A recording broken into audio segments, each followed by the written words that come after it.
ಎಲ್ರಿಗೂ ನಮಸ್ಕಾರ. ಪುಷ್ಪಾ ಶೆಟ್ಟಿಸ್ ಕುಕಿಂಗ್ ಡೈರಿಗೆ ಸ್ವಾಗತ. ನಾನಿವತ್ತು ಉಡುಪಿ ಜಿಲ್ಲೆಯ ಒಂದು ಪ್ರಸಿದ್ಧ ತರಕಾರಿಯಾದ ಮಟ್ಟುಗುಳ್ಳ ಬದನೆಕಾಯಿಯೊಂದಿಗೆ ಬಂದಿದ್ದೀನಿ. ಇದರದ್ದು ಹುಳಿ ಮಾಡೋಣ ಅಂತಿದ್ದೀನಿ ಇವತ್ತು. ಇದಕ್ಕೆ ಸುಮಾರು 400 ವರ್ಷಗಳ ಪ್ರತೀತಿ ಇದೆ. ಇದು ಉಡುಪಿ ಜಿಲ್ಲೆಯ ಕಾಪು ತಾಲೂಕಿನ ಮಟ್ಟು ಎಂಬ ಗ್ರಾಮದಲ್ಲಿ ಬೆಳೆಯಲಾಗುತ್ತೆ. ಅಲ್ಲಿ ಬೆಳೆದ್ರೆ ಮಾತ್ರ ಆ ಜಿಯೋಗ್ರಾಫಿಕಲ್ ಏರಿಯಾದಲ್ಲಿ ಬೆಳೆದ್ರೆ ಮಾತ್ರ ಇದರದ್ದು ಒರಿಜಿನಲ್ ಟೇಸ್ಟ್ ಸಿಗುತ್ತೆ. ಇದಕ್ಕೆ ಇದರದ್ದೇ ಆದ ಒಂದು ವೈಶಿಷ್ಟ್ಯತೆ ಇದೆ. ಇದು ವಾದಿರಾಜರ ಕಾಲದಲ್ಲಿ ಹುಟ್ಟಿಕೊಂಡಂಥ ಒಂದು ತರಕಾರಿ. ಇದಕ್ಕೆ ಉಡುಪಿ ಮಠದ ನೈವೇದ್ಯದಲ್ಲಿ ಒಂದು ವಿಶೇಷ ಸ್ಥಾನವಿದೆ. 2011ರಲ್ಲಿ ಈ ತರಕಾರಿ ನಶಿಸಿ ಹೋಗಬಾರ್ದಂತ ಜಿಯೋಗ್ರಾಫಿಕಲ್ ಐಡೆಂಟಿಫಿಕೇಶನ್ನ ಕೊಟ್ಟಿದ್ದಾರೆ. ಈಗ ಇದನ್ನ ಹೇಗೆ ಮಾಡೋದು ಅಂತ ನೋಡೋಣ. ಈಗ ನಾನಿನ್ನು ಹುಳಿ ಮಾಡಲಿಕ್ಕೆ 2 ಬದನೆಕಾಯಿನ ತಗೊಂಡಿದ್ದೀನಿ. ವೀಕ್ಷಕರೇ, ಈಗ ನಾನು ತಗೊಂಡಂಥ ಬದನೆಕಾಯಿನ ಹದ ಗಾತ್ರದಲ್ಲಿ ಕಟ್ ಮಾಡ್ಕೊಂಡು ಬಂದಿದ್ದೀನಿ. ಇದನ್ನು ಒಂದು 2 ಸರ್ತಿ ನೀರಿನಲ್ಲಿ ತೊಳೆದು ಒಂದು 10 ನಿಮಿಷ ನೀರಲ್ಲಿ ನೆನೆಯಕ್ಕೆ ಇಡ್ತಾ ಇದ್ದೀನಿ. ಈಗ ಇದರದ್ದು ನೆಕ್ಸ್ಟ್ ಪ್ರೊಸೀಜರ್ ಏನಂತ ನೋಡೋಣ. ಇಲ್ಲಿ ನಾನು ಮಟ್ಟುಗುಳ್ಳದ ಹುಳಿಯನ್ನು ಮಾಡಲಿಕ್ಕೆ 1 ಕಪ್ನಷ್ಟು ತೊಗರಿಬೇಳೆಯನ್ನು ತೊಗೊಂಡಿದ್ದೀನಿ, ಅರ್ಧ ಕಪ್ನಷ್ಟು ತೆಂಗಿನ ತುರಿನ ತೊಗೊಂಡಿದ್ದೀನಿ, 2 ಹಸಿರು ಮೆಣಸಿನಕಾಯಿ, 1 ಸಣ್ಣ ಕಟ್ಟು ಕೊತ್ತಂಬರಿ ಸೊಪ್ಪನ್ನು ತೊಗೋಬೇಕು, 1 ಸಣ್ಣ ನಿಂಬು ಗಾತ್ರದ ಹುಣಸೆಹಣ್ಣು, ಸ್ವಲ್ಪ ಹಳದಿ. ಈಗ ತಗೊಂಡಂಥ ತೊಗರಿಬೇಳೆನ ಚೆನ್ನಾಗಿ ಒಂದು 2-3 ಬಾರಿ ತೊಳೆದು ಎಣ್ಣೆ ಮತ್ತು ಹಳದಿ ಹಾಕಿ ಸ್ವಲ್ಪ ಕುಕ್ಕರ್ನಲ್ಲಿ 1-2 ವಿಸಿಲ್ ಕೊಟ್ಕೊಂಡು ಬರೋಣ. ಈ ಹುಳಿಯನ್ನು ಮಾಡಲಿಕ್ಕೆ ಕೆಲವೊಂದು ಸಾಮಗ್ರಿಗಳನ್ನು ತೊಗೊಂಡಿದ್ದೀನಿ. ಇದನ್ನು ಎಣ್ಣೆಯಲ್ಲಿ ರೋಸ್ಟ್ ಮಾಡ್ಕೋಬೇಕು. ನಾನಿಲ್ಲಿ ತೆಂಗಿನ ಎಣ್ಣೆನ ತೊಗೊಂಡಿದ್ದೀನಿ. ಹಾಗೂ ಒಂದು 6 ಬ್ಯಾಡಗಿ ಚಿಲ್ಲಿ, 2 ಟೀ ಸ್ಪೂನ್ ಆಗುವಷ್ಟು ಕೊತ್ತಂಬರಿ, 2 ಟೀ ಸ್ಪೂನ್ ಆಗುವಷ್ಟು ಕಡಲೆಬೇಳೆ, 1.5 ಟೀ ಸ್ಪೂನ್ ಜೀರಿಗೆ, 1 ಟೀ ಸ್ಪೂನ್ ಉದ್ದಿನಬೇಳೆ ಹಾಗೂ ಅರ್ಧ ಟೀ ಸ್ಪೂನ್ ಮೆಂತೆಯನ್ನು ತೊಗೊಂಡಿದ್ದೀನಿ. ಈಗ ಇದನ್ನು ಎಣ್ಣೆಯಲ್ಲಿ ಚೆನ್ನಾಗಿ ಹುರ್ಕೊಂಡು ಬರೋಣ. ವೀಕ್ಷಕರೇ, ನಾನಿಲ್ಲಿ ಆಲ್ರೆಡಿ ಬಾಣಲೆನ ಬಿಸಿಗೆ ಇಟ್ಕೊಂಡಿದ್ದೀನಿ. ಈಗ 1 ಟೇಬಲ್ ಸ್ಪೂನ್ ಆಗುವಷ್ಟು ತೆಂಗಿನ ಎಣ್ಣೆನ ಇದಕ್ಕೆ ಹಾಕೋಣ. ಈಗ ತೆಂಗಿನ ಎಣ್ಣೆ ಬಿಸಿಯಾಗಿದೆ. ಮೊದಲಿಗೆ ಮೆಂತೆಯನ್ನು ಹಾಕೋಣ. ಫ್ಲೇಮ್ ಲೋವಲ್ಲಿ ಇರಲಿ. ಮೆಂತೆ ಸ್ವಲ್ಪ ಬಿಸಿ ಆಗೋಕ್ಕೂ 1 ಟೀ ಸ್ಪೂನ್ ಉದ್ದಿನಬೇಳೆನ ಹಾಕ್ತಾ ಇದ್ದೀನಿ.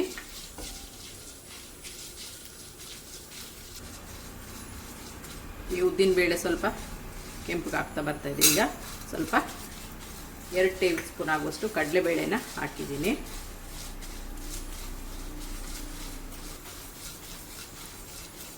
ಈ ಹುಳಿಗೆ ಸಾಮಗ್ರಿಗಳನ್ನು ತೆಂಗಿನೆಣ್ಣೆಯಲ್ಲಿ ಹುರ್ಕೊಂಡ್ರೇ ರುಚಿ.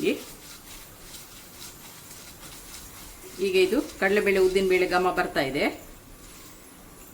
ಈಗ 2 ಟೀ ಸ್ಪೂನ್ ಕೊತ್ತಂಬರಿನ ಹಾಕ್ತಾ ಇದ್ದೀನಿ. ವೀಕ್ಷಕರೇ, ಈಗ ಕೊತ್ತಂಬರಿ ಘಮ ಬರ್ತಾ ಇದೆ.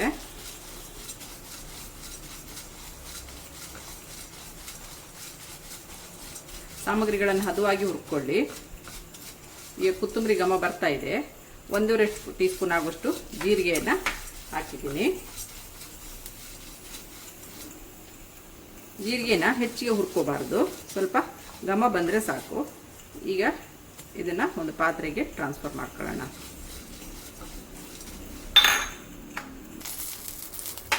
ಈಗ ಮೆಣಸನ್ನು ಹಾಕಿ ಹುರ್ಕೊಳ್ಳೋಣ.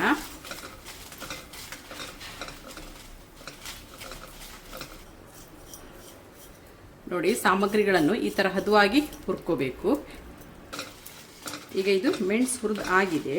ಇದನ್ನು ಒಂದು ಪಾತ್ರೆಗೆ ಟ್ರಾನ್ಸ್ಫರ್ ಮಾಡ್ಕೊಳ್ಳೋಣ. ಇದನ್ನೊಂದು ಪಾತ್ರೆಗೆ ಟ್ರಾನ್ಸ್ಫರ್ ಮಾಡ್ಕೊಳ್ಳೋಣ. ಈಗ ಇದೇ ಬಾಣಲೆಗೆ ನಾನು ಸ್ವಲ್ಪ ನೀರನ್ನು ಹಾಕಿದ್ದೀನಿ. ಕಟ್ ಮಾಡಿದಂಥ ಬದನೆಕಾಯಿ ನೀರನ್ನು ನೆನೆಸಿಟ್ಟಿದ್ದೀನಿ. ಈಗ ಇದನ್ನು ಈ ಬಾಣಲೆಗೆ ಹಾಕಿ ಕುದಿಯಲು ಬಿಡ್ತಾ ಇದ್ದೀನಿ.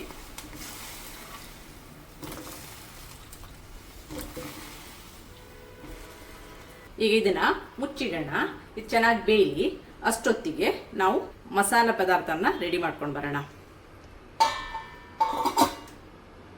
ವೀಕ್ಷಕರೇ, ಈಗ ನಾನಿಲ್ಲಿ ಹುರಿದಂಥ 6 ಬ್ಯಾಡಗಿ ಚಿಲ್ಲಿ, ಸ್ವಲ್ಪ ಹುಣಸೆಹಣ್ಣು, ಅರ್ಧ ಕಪ್ನಷ್ಟು ತೆಂಗಿನ ತುರಿ ಹಾಗೂ ಸ್ವಲ್ಪ ಹಳದಿನ ಹಾಕಿ ನುಣ್ಣಗೆ ಮಸಾಲ ರುಬ್ಕೊಂಡು ಬರ್ತಾ ಇದ್ದೀನಿ. ಇದು ನುಣ್ಣಗಾಗಬೇಕು. ಇದಕ್ಕೆ ಸ್ವಲ್ಪ ನೀರನ್ನು ಸೇರಿಸಿ ರುಬ್ಬೋಣ. ಈಗ ಇದಕ್ಕೆ ನಾವು ಬೇರೆ ಸಾಮಗ್ರಿಗಳನ್ನೇನು ಹುರಿದಿಟ್ಕೊಂಡಿದ್ದೀವಿ, ಕಡಲೆಬೇಳೆ, ಉದ್ದಿನಬೇಳೆ, ಕೊತ್ತಂಬರಿ, ಜೀರಿಗೆ, ಮೆಂತೆಯನ್ನು ಈಗ ಇದಕ್ಕೆ ಹಾಕಿ ಸ್ವಲ್ಪ ತರಿ ರುಬ್ಬಬೇಕು. ನುಣ್ಣಗಾಗಬಾರ್ದು, ಸ್ವಲ್ಪ ತರಿ ಆಗಬೇಕು. ಒಂದು 2 ಸರ್ತಿ ಪಲ್ಸ್ ಮಾಡಿದರೆ ಸಾಕು. ವೀಕ್ಷಕರೇ, ಈಗ ನಾನು ಮಸಾಲೆ ಹಾಕಿ ಸ್ವಲ್ಪ ತರಿಯಾಗಿ ರುಬ್ಕೊಂಡು ಬಂದಿದ್ದೀನಿ. ಈ ಥರ ಮಸಾಲೆ ಕೈಗೆ ಸಿಗಬೇಕು. ಒಂದು 2-3 ಸಾರಿ ಪಲ್ಸ್ ಮಾಡಿದರೆ ಸಾಕು. ಹಾಗೂ ಮಿಕ್ಸಿ ತೊಳೆದ ನೀರನ್ನು ಸಪ್ರೇಟಾಗಿ ತೆಗೆದಿಟ್ಕೊಂಡಿದ್ದೀನಿ. ಇದರದ್ದೀಗ ನೆಕ್ಸ್ಟ್ ಸ್ಟೆಪ್ ಏನಂತ ನೋಡೋಣ. ವೀಕ್ಷಕರೇ, ಈಗ ನಾನು ಬೇಕಿಟ್ಟಂಥ ಬದನೆಕಾಯಿ ಬೆಂದಿದೆ. ಈಗ ಇದಕ್ಕೆ ನಾವು ಸ್ವಲ್ಪ ಕಲ್ಲುಪ್ಪನ್ನು ಹಾಕೋಣ. ಹಾಗೂ 2 ಹಸಿರು ಮೆಣಸಿನಕಾಯಿನ ಸೀಳಿ ಹಾಕ್ತಾ ಇದ್ದೀನಿ.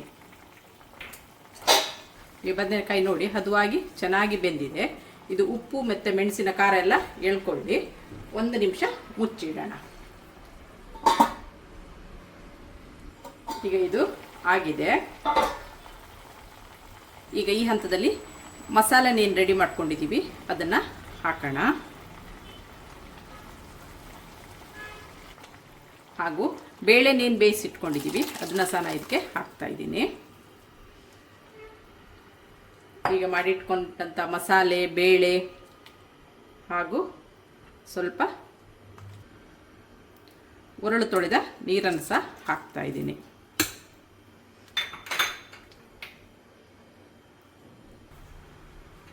ಈ ಮಟ್ಟುಗುಳ್ಳದ ಹುಳಿ ದಪ್ಪವಾಗಿದ್ರೇನೆ ರುಚಿ. ತುಂಬ ತೆಳ್ಳಗೆ ಮಾಡಕ್ಕೆ ಹೋಗಬೇಡಿ. ಈ ಹದದಲ್ಲಿ ಇರಲಿ.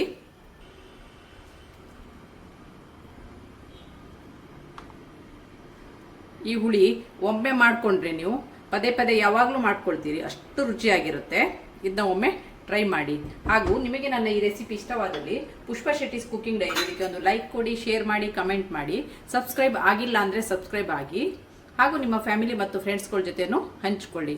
ಹಾಗೂ ಪಕ್ಕದಲ್ಲಿರುವ ಬೆಲ್ ಐಕಾನ್ನ ಪ್ರೆಸ್ ಮಾಡೋಕ್ಕೆ ಮರಿಬೇಡಿ. ಈಗ ಒಗ್ಗರಣೆನ ರೆಡಿ ಮಾಡೋಣ. ಕುದಿಲಿಕ್ಕೆ ಶುರುವಾಗಿದೆ. ಅಷ್ಟರಲ್ಲಿ ಒಂದು ಒಗ್ಗರಣೆಗೆ ರೆಡಿ ಮಾಡ್ಕೊಳ್ಳೋಣ. ವೀಕ್ಷಕರೇ, ಇದೀಗ ಒಗ್ಗರಣೆನ ತೆಂಗಿನೆಣ್ಣೆನ ಹಾಕ್ತಾ ಇದ್ದೀನಿ. ತೆಂಗಿನೆಣ್ಣೆ ಬಿಸಿಯಾಗಿದೆ. ತೆಂಗಿನೆಣ್ಣೆ ಬಿಸಿ ಆಗೋಕ್ಕೂ ಅರ್ಧ ಟೀ ಸ್ಪೂನ್ ಸಾಸಿವೆನ ಹಾಕ್ತಾ ಇದ್ದೀನಿ.